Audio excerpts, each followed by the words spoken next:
This video is about absolute value equations and inequalities. If you recall, absolute value is the distance from zero. So when we say something like the absolute value of x is equal to 5, what we're saying is the distance from 0 is 5. And the two values that occur that make the distance equal to 5 are 5 and -5. I should say or. So you can see that on the picture here on the left. And so in general, when we want to solve an absolute value equation, as long as our a value is positive and we have an algebraic expression x, like absolute value of x is equal to a, we can break that up into two expressions, x is equal to -a or x is equal to a. So for example, absolute value of x equaling 3, we can say x is 3 or x is -3. On the other hand, since distance measured is always positive, I can't have a distance being -3. This one has no solution. So, what are the steps we're going to follow to solve an absolute value equation? We're going to make sure that the absolute value is isolated, in fact, all by itself. We're going to apply that absolute value property. I call that breaking it out of jail. And we say, well, when you break out of jail, you have to make a decision whether you're going to be good or bad. That's just the way that I have always remembered that. Then we'll solve each equation individually. So, absolute value of 3x plus 5 equals 14 would become 3x plus 5 equals 14, or 3x plus 5 equals -14. So we solve these two individually by subtracting 5. This will give us 3x equals 9, or x equals 3. And 3x plus 5 equals -14 gives us 3x equals -19, or -19 thirds. That one was pretty straightforward because our absolute value here was already isolated. Notice on this next example that the first thing we need to do, and this is very, very important, is we need to isolate that absolute value. So we need to subtract 8.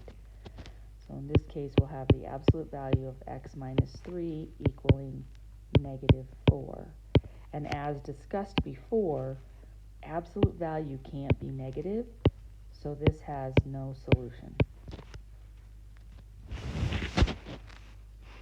For this next example, the absolute value of 2x minus 1 minus 5, if I add 5, I get the absolute value of 2x minus 1 equals 2. And then I can break it out of jail. 2x minus 1 equals 2, or 2x minus 1 equals -2. And then we can solve these individually. So we'll have x equals 3/2, or 2x equals, adding 1 will give us -1, so -1/2. It's very, very important that you isolate that absolute value first. If you try to do it without doing that, you will not get the correct result. Or on this one tends to confuse people, but I'm going to just rewrite it. We have negative the absolute value of 4x plus 3 plus 5 equals 2. So I do have that plus 5 that I need to get rid of. I just rewrote it so it was a little easier to see. So we now have the opposite of 4x plus 3 in absolute value equals negative 3. If I multiply both sides by a negative, we'll get the absolute value of 4x plus 3 equals 3. And here is where we can now break it out of jail and make it equal to the positive of that value and the negative of that value. So here we'll get 4x equals 0, or x equals 0, or 4x equals negative 6, x equals negative 3 halves.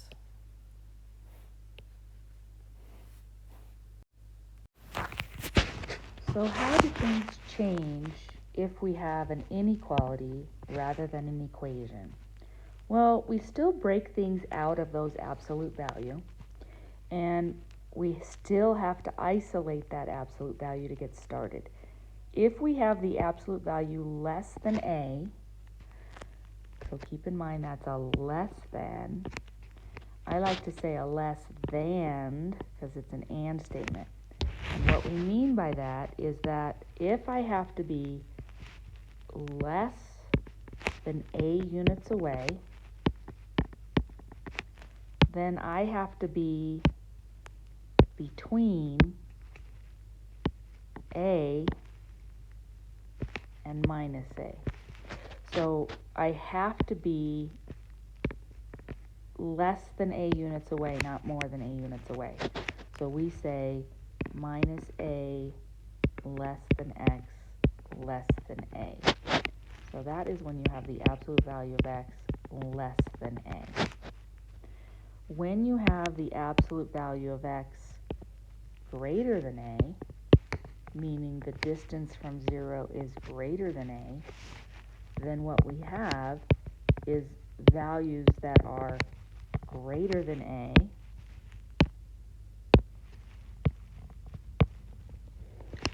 over here, that distance would be greater than a, or less than negative a. So this one would be, if we wrote this down, this is x is less than negative a, and x is greater than a. An interval notation here would be minus infinity up to negative a, union a to infinity. Now, the way that I remember these is if you have a less than symbol, I think of this as a less than. It's an and statement.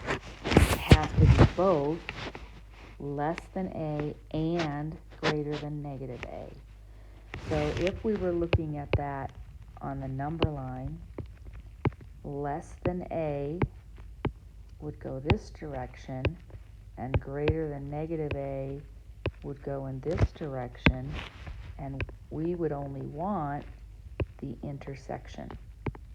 So an and statement is an intersection. I have a typo.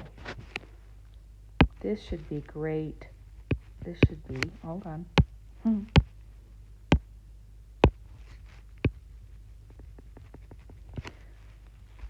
These are switched.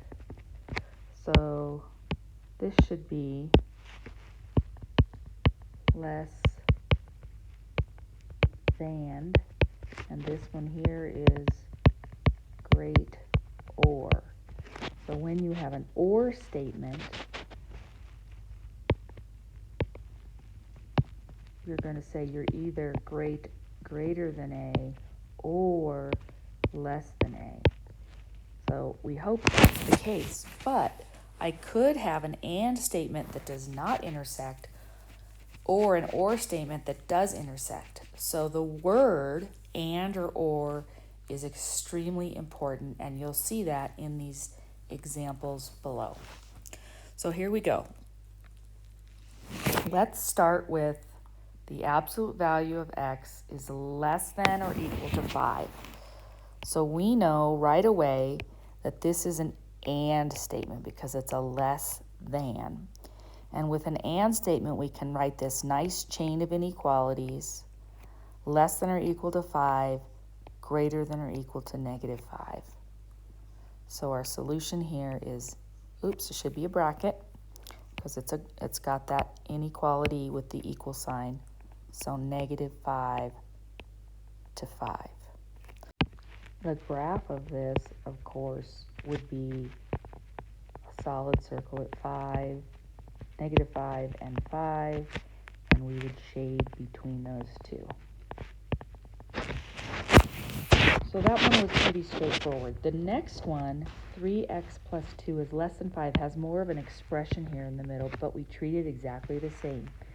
So we're going to say 3x plus 2 is less than 5, greater than negative 5.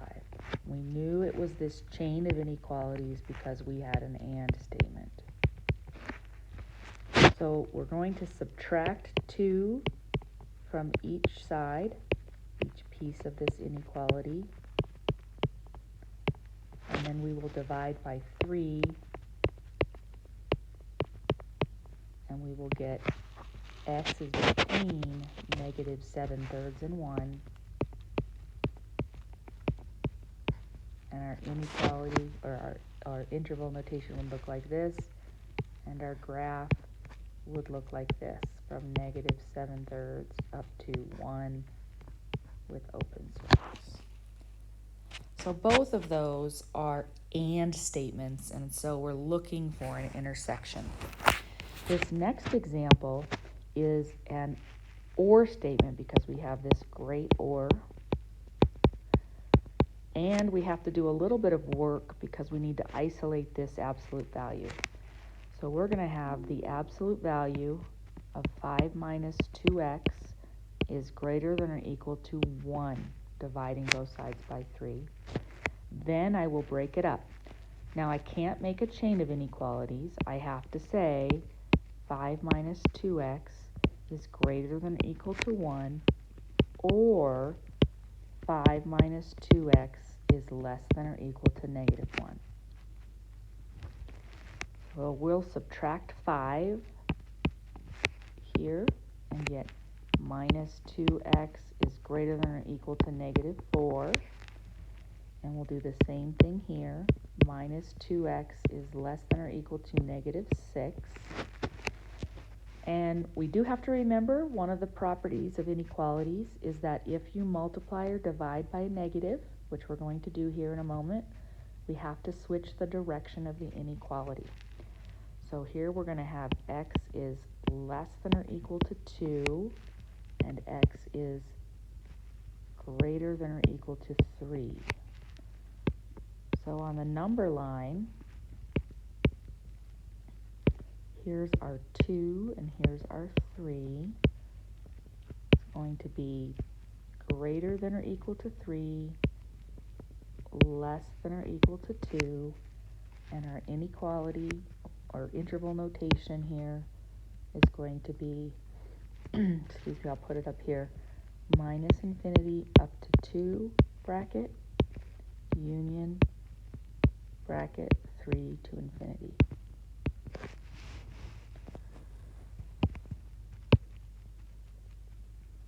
Now, let's do that again.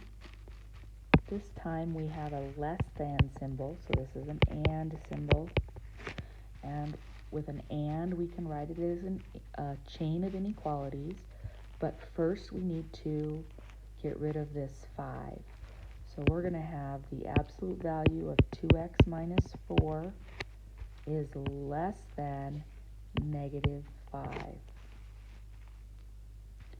Now, think about this for a moment. We'll go ahead and do it algebraically, but because we know that absolute value is the distance from 0, and it must be positive, when is it less than a negative number? The answer is never, but let's see what that looks like if we go through the process. So we're going to say 2x minus 4 is less than negative 5 and greater than 5. Now look at this inequality. What we've just said is 5 is less than negative 5. Clearly this has no solution.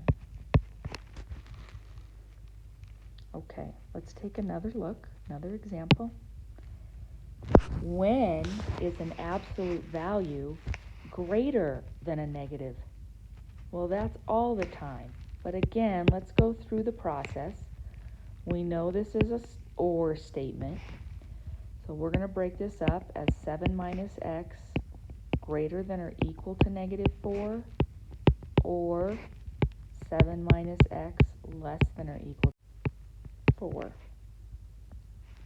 Subtracting 7, I'm going to get negative x, is less than or equal to negative 11, or negative x is less than or equal to negative 3.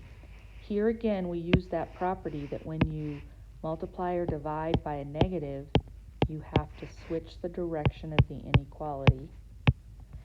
And we end up with x being less than 11, less than or equal to 11, and greater than or equal to 3.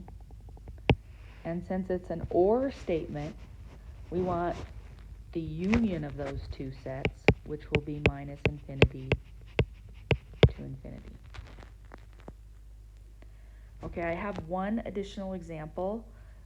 It's not any different than the others, except that what's underneath is a rational, or what's inside the absolute value is a rational expression.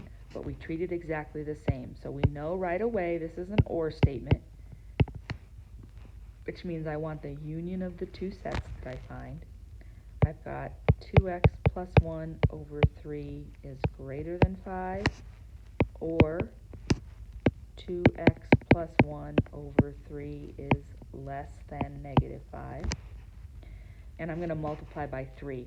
So 3 is not negative, so I don't have to switch the inequality. So greater than 15, or less than negative 15. And then we solve. So 2x is greater than 14, x is greater than 7, or 2x is less than negative 16, x is less than negative 8. So we have negative 8 less than that, positive 7 greater than that, and our solution set is going to be negative infinity up to negative 8, union 7 to infinity. That concludes this video on absolute value equations and inequalities.